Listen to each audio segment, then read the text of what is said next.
Welcome to this e-paper webinar interview with Scott. I will first introduce myself. My name is Bastiaan Amsing. I am one of the founders of the GSA and of course one of the board members. And I'm very excited to have Scott in this podcast / webinar about e-paper. So maybe Scott, maybe you can say something about yourself. Okay. Thank you so much, Bastian. It's a real honor to be here. My name is Scott Soong. I've been working with ePaper for, probably 20 some years. Now I was invited by MIT Media Lab to work on ePaper and have seen the rise of ESL and been part of it. And I've also been a part of signage for a long time. I'm currently the head of Agile Display Solutions. And we're I'm combining my knowledge of 20 years working with ePaper with my know-how in signage to kind of try to bring new products to the market. Cool. So we're talking today with someone who has a lot of experience in the field and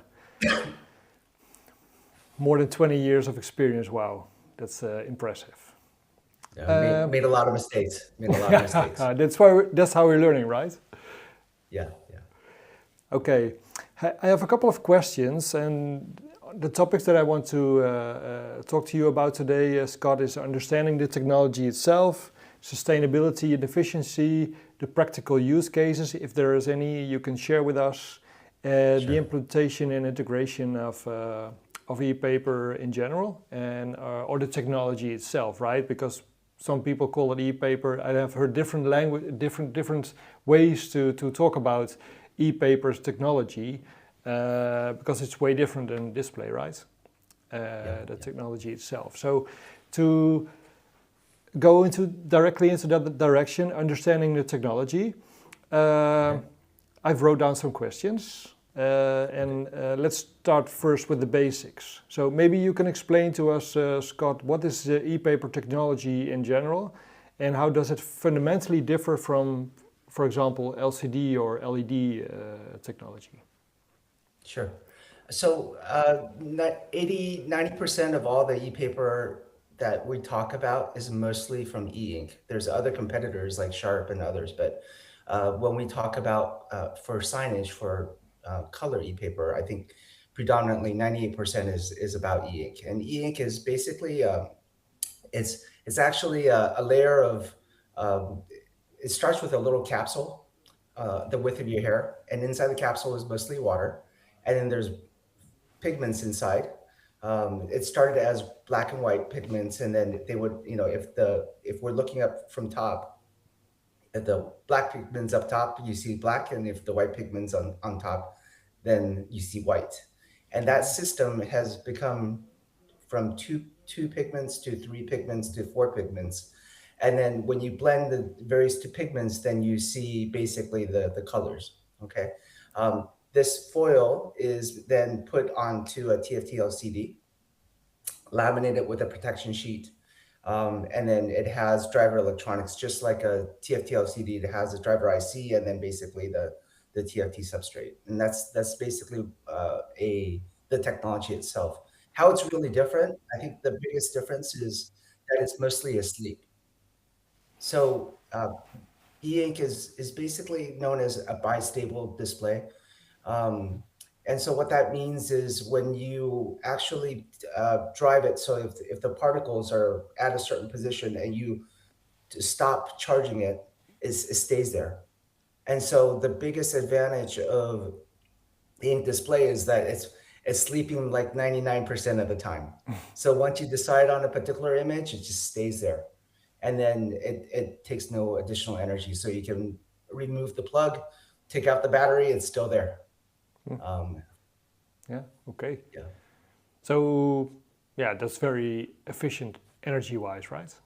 Compared to a normal LCD, yeah. Significantly so. And later on, I can share with you, I mean, really as compared to, it's really convenient to use e-paper in places where there's no plugs. Yep. Because you don't really need a lot of electricity. And for example, one of the product we have is a photovoltaic. So you you actually never need plugs, um, and the product could keep working on its own. Cool. Way different technology than LCD. Yes, that's correct. Yeah. And sorry, one last thing. Obviously, it's static, right? You don't want to be using e-paper to drive video. If No. you use e-paper to drive video, which you can, it would be as much energy consuming as TFT LCD, if not more. Yeah. So it's not the proper technology to drive video. It's really for static. Exactly. Yeah. Makes sense.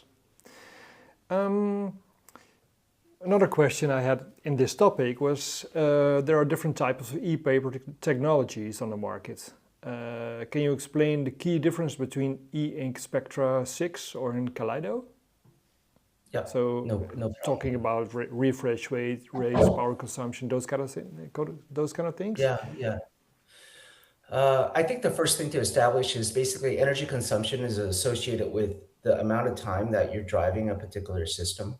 Okay, so Spectra 6 and Kaleido 3 are two different systems. One came from an acquisition that E-Ink made, and the other one is basically Ink itself. But both are E-Ink technology in general. So let's start with Kaleido 3. So for a very long time, and e-ink, most of their product, for example, on the Kindle Reader and so on and so forth, is Kaleido 3. And Kaleido 3 is basically a black and white, what I described before, right? Yeah. It's a micro capsule with black and white, and what they do is they applied into the system a color filter. So it's very much like a TFT LCD has a color filter on top, and the system, the biggest advantage to the system is that it's been around for a very, very, very long time. So this has been 20 some years. It's the hard working horse of e-ink, and it is very robust. Okay. And the biggest advantage is it switches very fast. So if you can imagine in the reader segment, you need to flip pages very fast. That's a Kaleido. Okay.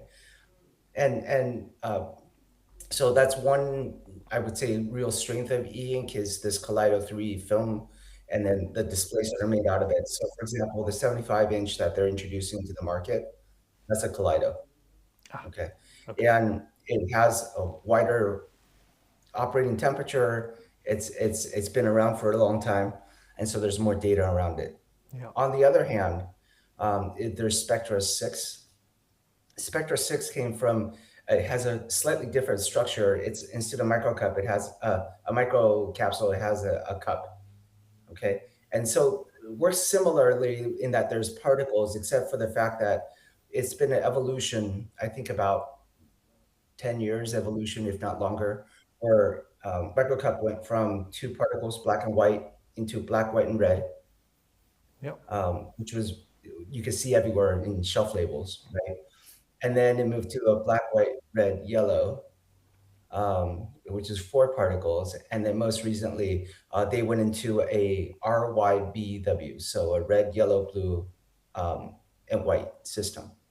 Okay. And and what that means is just think about trying to move four really, really small particles that you can't see with your eyes, It's up shifting and around. down, and to make it very precise, it just takes more time, right? It Yeah. takes more precise electronics. It takes more time, and so what happens is the time to update stretches out longer, Yeah.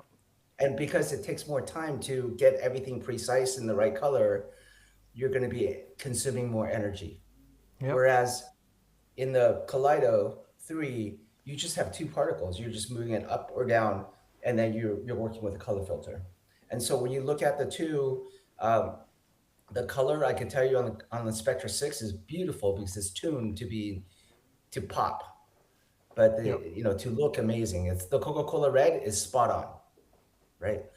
Whereas with Kaleido 3, it's optimized for switching speed very quickly. I think at the, and right now, I would say that's the big difference is that you got kind of, I suppose, slightly more, well, let's call it Kaleido 3 switches sub-second, right? You can switch very fast. Spectra, unfortunately, much longer, let's say 20 to 30 seconds fast, if not longer. I think now they've been tuning down to about 12 seconds, but I mean, there's still a big stretch. And so if your business model for signage require you to switch on a consistent basis, then Yeah. you have to go with Kaleido 3. But if you're in, for example, DOH, sorry, in retail media, and you need to show Coca-Cola red perfectly, it's Kaleido. Spectre. Oh, sorry. Yeah, Yes, plus it's it's Spectra. Spectre Yeah, 6. yeah, yeah. Does that make sense? Yeah, perfect. It makes perfect sense. Okay. Yeah, that's a good explanation from Kaleido to Spectra, I believe. Yeah, and in my simple head, it's right now like the easy bifurcation to think about it is if it's outdoor, if it's facing outside, it needs to be robust. That's Kaleido 3. Yeah, If it's super rich color, not a lot of switching, um, it's Spectra 6. yeah, makes sense. And Scott, if we talk about sustainability and efficiency, why is e-paper considered a more sustainable display solution than LCD and LED? Okay. So I'm two ways to kind of think about it. The first is basically, obviously if you're outdoors, you're working with the sun. Um, and so basically you're using the energy of the sun to kind of reflect out. But if you dive in a little further and you dive into numbers and see, and I have a real world example, the 32-inch display that we have.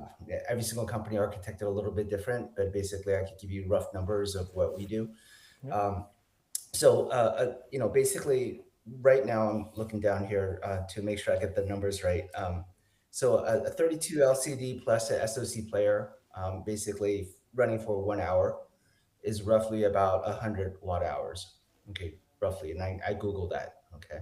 mm-hmm. Or we chat GPT that. And then basically I looked at I asked my engineers to put together kind of how much energy that we consume via our displays for 1 hour, right? So this is updating a content and then basically going to sleep, Yeah, right? makes sense. And then so the equivalent is basically 0.031 watt hours.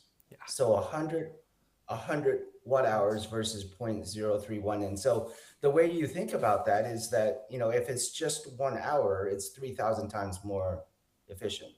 If it's 2 hours, it's twice that. yeah, If it's 12 hours. And so if you start looking at it from a wider perspective, it's significantly more energy efficient. And numbers, like if you extrapolate that out to, say, for example, 2 years battery life, right, which is what we do or more, yeah, it's about 50,000 times more efficient. To us, what does that mean practically? When, for the outdoors, we talked about being able to not pump energy in, but for indoor, that means you could be detached from the plug, which means that you can put signage in more places without calling your electrician to put everything in, right? And that means there's more business for all of us. yeah, Right. definitely makes sense. Yeah. And how does e-paper contribute to reducing e-waste and carbon footprint in digital signage deployments? Because Well, what I've known, it is not only about the power consumption itself, right? There's so much more going on sustainability and efficiency. for sure. I mean, E Ink as a company is very, very sustainable, one of the gold standards, and they've proven that through the carbon footprint of the production itself. But even more than that, I think what happens is, may it be signage or paper replacement. I mean, there's a lot of, let's call it externalities, right? So you have printing, you have Yeah, trucks, you have all that is eliminated, and that friction is eliminated over time. We've done studies against paper, and then we've done studies against digital signage equipment, and by far, I mean, this particular approach um, really saves. Your background is gone. yeah. I think it's the timer in the display talking Okay. about energy consumption, the sustainability. It's like, what am I doing? Yeah, maybe we can start over on this No, last no, no, it's question. okay. It's okay. I will. No worries. Okay, Scott, thank you. And maybe you can. Now we can go to the next chapter: implementation and integration. So, What should system integrators consider when choosing between e-paper and other display technologies? Okay. I think it's a great question. I think the first thing is the purpose and the environment. I think if you're in a place that basically has is in bright sunlight, requires where energy is constrained, or you are able to show static, I think e-paper is a fantastic option. If you need motion, however, obviously it's not as good. I can imagine, yeah. Yeah. Yeah. And maybe also an interesting question is maybe how easy it is to deploy and manage e-paper signage at scale, especially in multi-site environments. And we have also with our company, we have like dozens or thousands of displays, mostly in indoor environments that we need to manage. So I can imagine that is quite challenging. And if you're not familiar with e-paper technology, how you update your how you can update your e-paper remotely. So maybe you can collaborate a little bit on that topic. Sure, sure. So inherently, it shouldn't be very difficult, right? It's just another display, Mm. um, and it shows static as opposed to motion. And so I think right now what's happened is that there's a handful of companies that are making these products. So your choices are not that many, and there are companies that are choosing to use their own CMS, and then companies like ours that are deciding, hey, we need to figure out a standard and work and plug into existing CMS. And so I think my answer is I think coming up, you're going to see more and more efforts to try to work with as many CMS as possible. So inherently, there needs to be some sort of a standard that exists, that everybody can plug in and work together, maybe in the hardware or on the software side. And so that's something that Agile is working on, is to open up this great opportunity and allow more to participate. Because obviously, if you have a CMS that's working with TFT LCDs, you want to use the same CMS to work with ePaper. Right now, some of the vendors out there don't give you that decision, and some like us, we encourage that to happen. Yeah. So next question is, what are the connectivity and content management options available for e-paper displays? But it's already covered, right? By your Yeah, previous. yeah. Yeah. And So we'll be what? announcing one partner coming up at ISE, Okay. that we're very excited about, and so we've kind of worked through the idiosyncrasies between how do you drive a TFT LCD versus how you work with e-paper. And then there's a lot more about e-paper that requires attention, Yeah. right? For example, e-paper, uh, inherently the color is a little bit different. And so how do you translate the color so it's right? Hmm. Because you're working with a color system that's not RGB, you're working No. with RYBW, right? So it's Yeah. just a little bit different. So that translation, there's additional parameters that we want to, like over the air updates that we want to enable, that allows the device to be, let's call it, working harder for you for a longer period of time.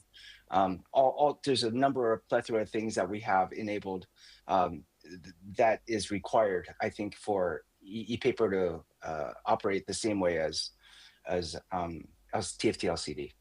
Okay, and so that's I think inherently what we're trying to put together for everybody. Yeah. Sounds good.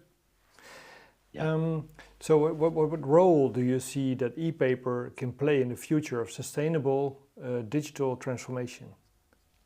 Yeah. Another very broad and very important question. Yeah.